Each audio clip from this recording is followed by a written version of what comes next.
Anyway, can we please now welcome to the Baobab Bar stage the wonderful Serena Mitchell.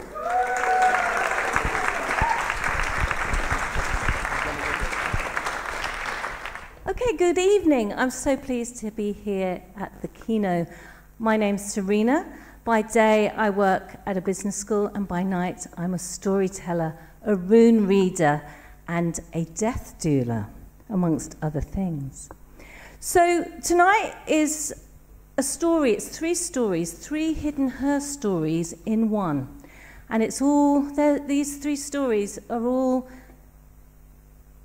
part of a piece of circular land which is deep in the heart of the South Downs, and some of you may have been there.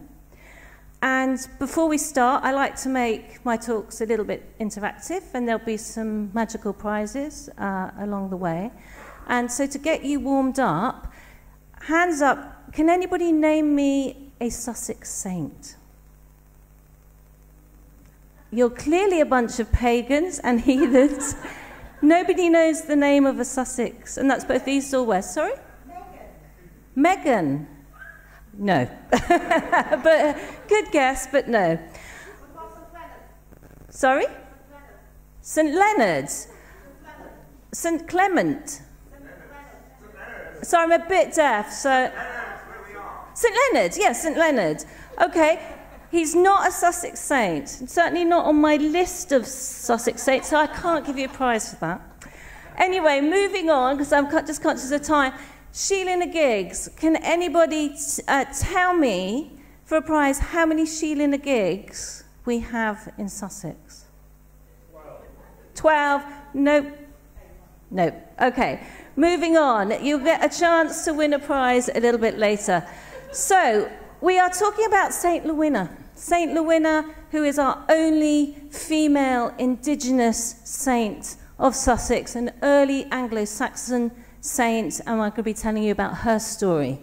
Then we move on to the psychic, Nell St. John Montague, who has quite a story, quite a fascinating story. And finally, the Sussex Sheela-na-gig, the last surviving Sussex Sheela-na-gig. And they are all based at St. Andrew's Church in Bishopstone, which nestles between Newhaven and Seaford. And this beautiful, beautiful sanctuary was a refuge for me during lockdown and as we were coming out of lockdown. And that's how I came across these stories. So, who is St. Lewina? Well, she, as I say, she's the forgotten female Sussex saint. Other saints are St. Wilfrid, St. Cuthman, St. Richard. And she died in the year 670 AD. Now, many of you may know that Sussex was one of the very last pagan counties to convert to Christianity. And she was an early convert.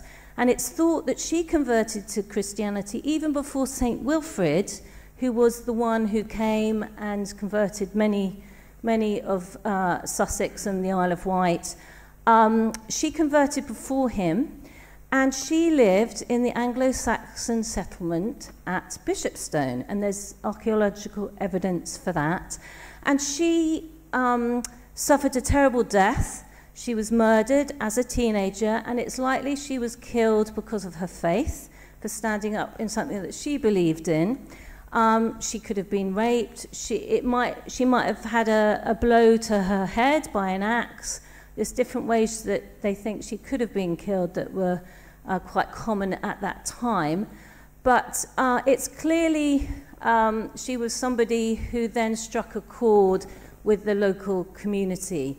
And so she was buried at the church site, which had been an ancient pagan burial ground before it was Christianized. And then the Anglo-Saxon church was built, and a minster grew up.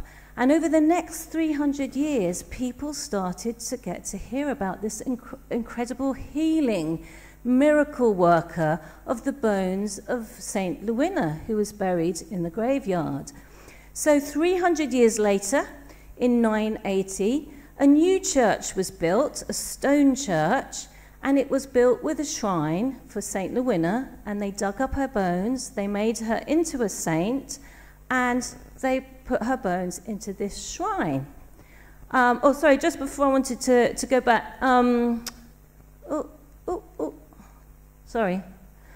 Yes, this picture on the right, that is an image of St. Lewina, probably drawn about 100 years ago, and you can see the settlement of Bishopstone there.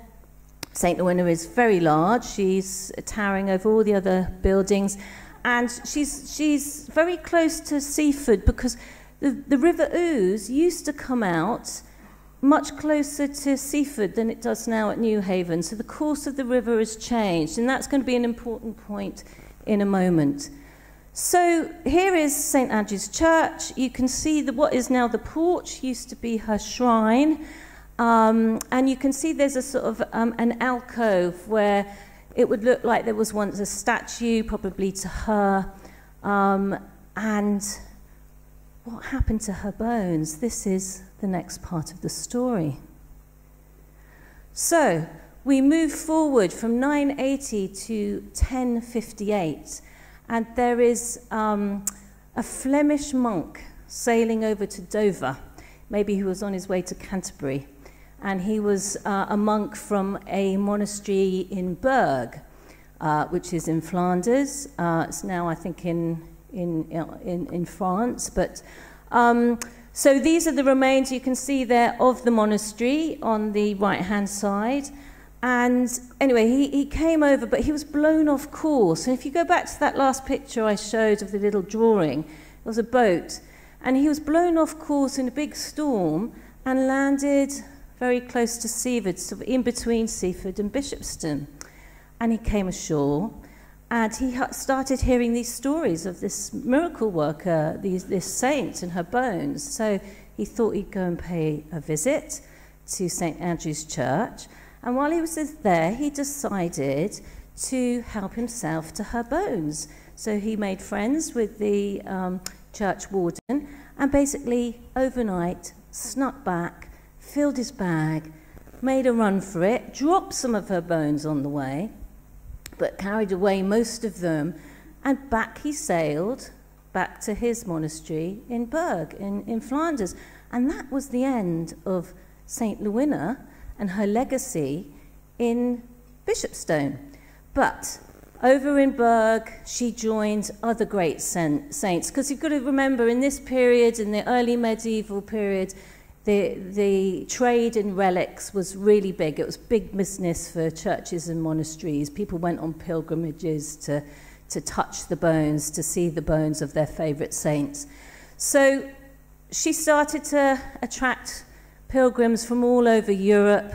Maybe some went over from the UK to Flanders. But here in Sussex, her name over the years was forgotten. However, in France, she carried on until the French Revolution in the monastery, and then there was the French Revolution and the monastery was destroyed, and her bones were carried to St. Martin's Church in the town, and there they remained until the Second World War. And actually in the 1920s, a British researcher wrote to the church and said, do you still have a bone of St. Lewina? And they actually found it and dug it out. So we knew up until the Second World War there was still at least one of her bones there. But then Second World War came, the town was bombed, and her bones seem to have been lost. But she's not completely forgotten, because there is a pub in Brighton. Have any of you been to the Regency pub? No? Okay, it's the Regency. It's near the Grand Hotel. It's tucked away. It's got a lot of history to it. But in the cellar, up until 2015, over a period of years, the Brighton Orthodox Church used to meet there.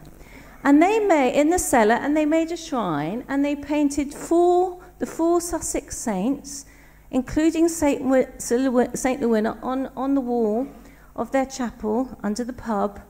And they still celebrate her feast day to today, which is coming up on the 24th of July. But they no longer meet there, and I'm quite curious because I used to go to that pub to see if that mural of her is still there. Okay, and there is one other church in Nuthurst in West Sussex which celebrates St. Rowena, and there's a painting of her on the rood screen. So I think she's still an icon for today. She's a young woman who had this terrible death. She's a healer. She obviously was strong. She stood up for her convictions. So I think she's a good role model in some ways, although she did have this terrible end to her life. But moving on, we now come to Nell St. John Montagu, which was her stage name. And she was born Eleanor... And yes, her full name's Eleanor Standish Barry, and she was born in India in the 1870s. She was the daughter of military and civil service family, and she had psychic powers as a child. And she had an Indian nanny who kind of helped cultivate these powers and gave her a crystal ball, and she then was packed off to boarding school, and she got a bit older and married an Irish judge. And his surname was Standish Barry, so she became Eleanor Standish Barry, and she moved to Ireland, to County Cork. And there she became an actress and a playwright, and she was putting on plays. Now her husband, who was a quite well-connected Anglo-Irish, moving in quite big political circles, she started to befriend the sort of noble society of the time, and she got to know people like Lord Kitchener. And she was very popular at parties, and along with her playwriting and her acting and her society clairvoyance, she started to make a name for herself. And you can see here, this is one of her publicity pictures. She started to get very popular for her monkey called Judy, who she used to carry around with her all the time, her mascot, her lucky mascot. And you could buy, if you really wanted to, you could buy a small toy version of Judy. And so anyway, then the Second World War came, and, First World War came, and sorry, my brain's just frozen. First World War came, and then obviously you've got the big campaign with Lord Kitchener, of whom she was friends, or with whom she was friends. And he invited her, I think, to a party, and she had a vision. And she said to him, "You're going to die in just a few weeks' time." So I can't imagine, he probably laughed it off, but she was quite serious. And literally within 2 weeks, the news reports came through on HMS Hampshire, the ship that he was sailing on up around Scotland was hit by a German U-boat torpedo. The whole ship was sunk, all lives were lost, including his. So that really catapulted her, that premonition catapulted her into great public awareness. And from there, she had a column in papers. She wrote more plays. She was acting in silent films. And she wrote 2 books, of which I've got copies here. She's got her autobiography, which is very fascinating. And she wrote the Red Book of Fortune, which was a big seller at the time, and that was how to tell your fortune. So then we get to the Second World War, and she's obviously older, and she, by this time, on her success, has a house down in Seaford on the seafront, and she has a big house in Kensington, and she's still writing for newspaper columns and articles. And the Eastbourne police employ her to help solve a really particularly gruesome, grisly murder called the Eastbourne Crumbles murder. I don't know if any of you have heard of that. And again, she helped solve this case, which had really stumped the local police force through her psychic visions. And then she had a vision of her own death. She saw that she was going to die in a great fiery flame. And this was before the war had started. And then we get to the Second World War. And then in August 1944, a German bomb drops on her London house. She's in there at the time, and she dies. So in this great flame that she'd envisaged, she died. Now she's remembered, she's buried actually in Bishopstone Church at St Andrews, and she's remembered on their war memorial as a civilian.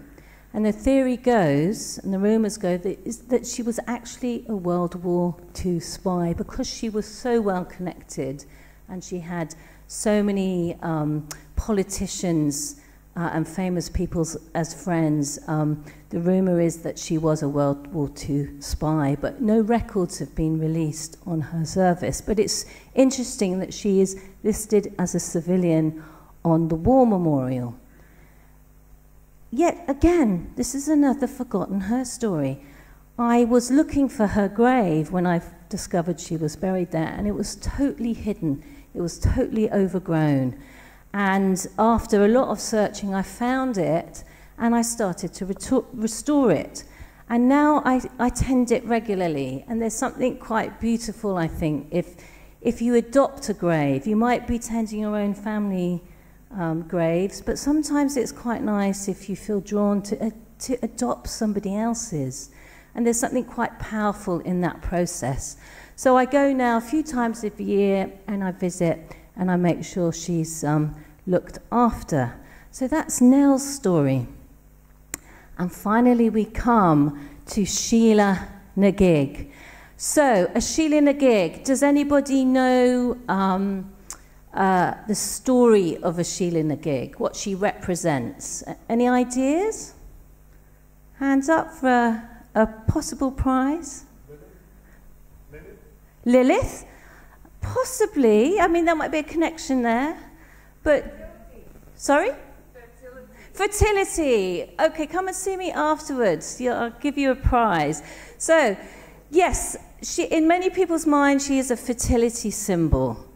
However, we know that she is a bit of an enigma, and she is an image of an old crone, an old hag, exposing her genitals, naked, usually found on a church, on a castle, sometimes a convent, all across the UK, 3 times as many Sheilas in Ireland, and in some parts of the continent, so Spain, France, Switzerland. And we have just one remaining rare Sheela in Sussex, and it's at Bishopstone Church. And it's a pair, there's a pair of them, one is male, one is female, and the female is the figure on the left-hand side. You might think it would be the one on the right, but they're so weather-worn. But if you look very carefully, you can see a small sort of groove which would indicate her vulva. So we have our very own Sheela-na-gig, but unfortunately we used to have 2, but somebody vandalized the second one. So can anybody, for another prize, tell me anything about any of these pictures and their connection to Sheela-na-gigs? This gentleman over here.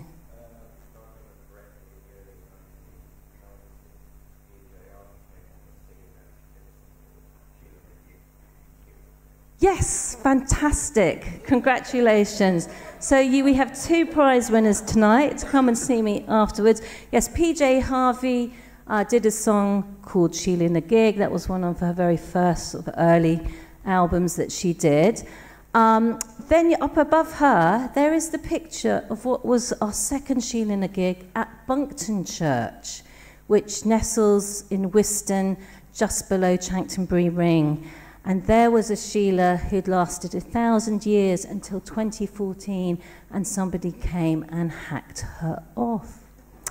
Isn't that tragic?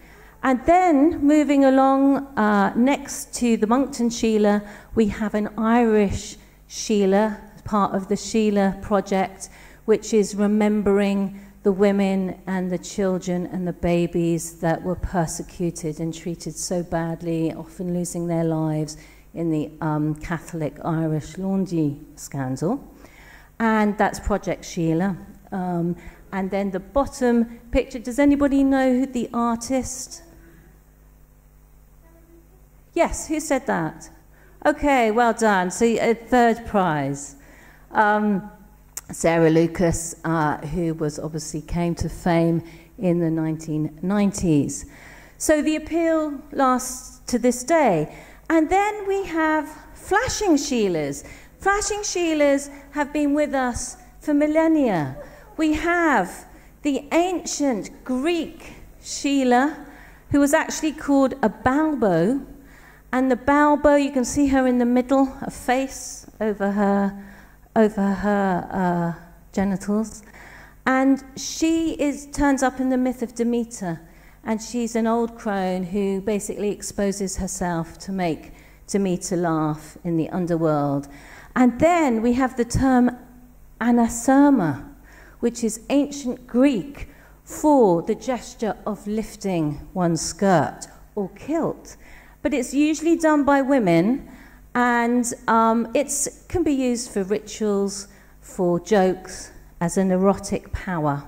So maybe somebody said Lilith. Maybe you could imagine Lilith in that as well. And then my other favourite artist down from Devon, Beryl Cook. Excellent. Yes, so there she is flashing. I just love that picture.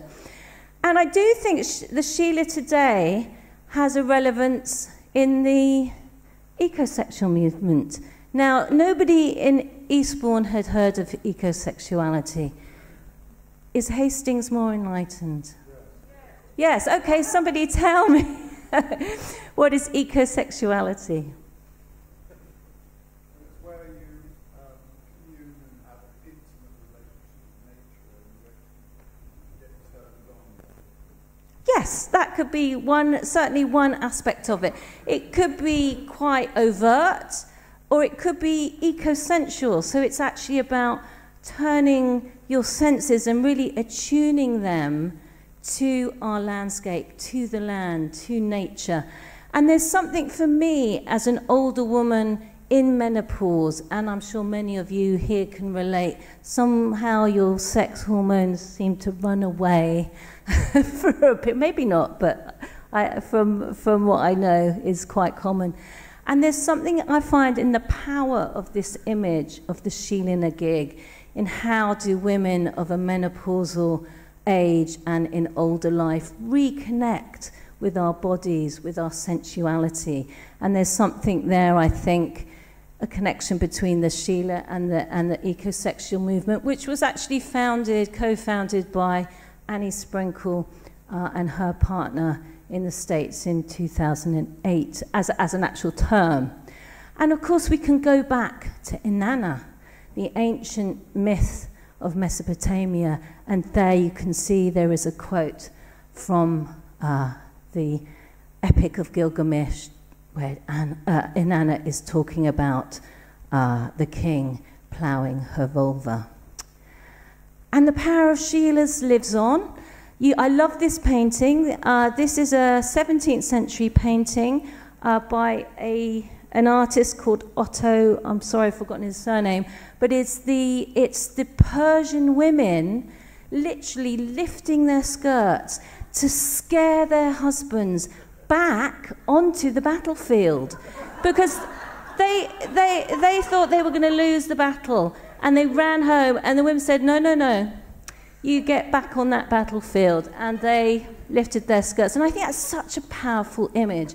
And is that something that we as older women today could perhaps resurrect as a form of protest? And you can see I actually adopted and channeled the power of the Sheela-na-gig on the last Restore Nature march in London as I went as a Sheela. And so, with that, the power of place, the power of St. Louina, the power of psychics and the power of Sheela-na-gigs. And I thank you for listening to my story today.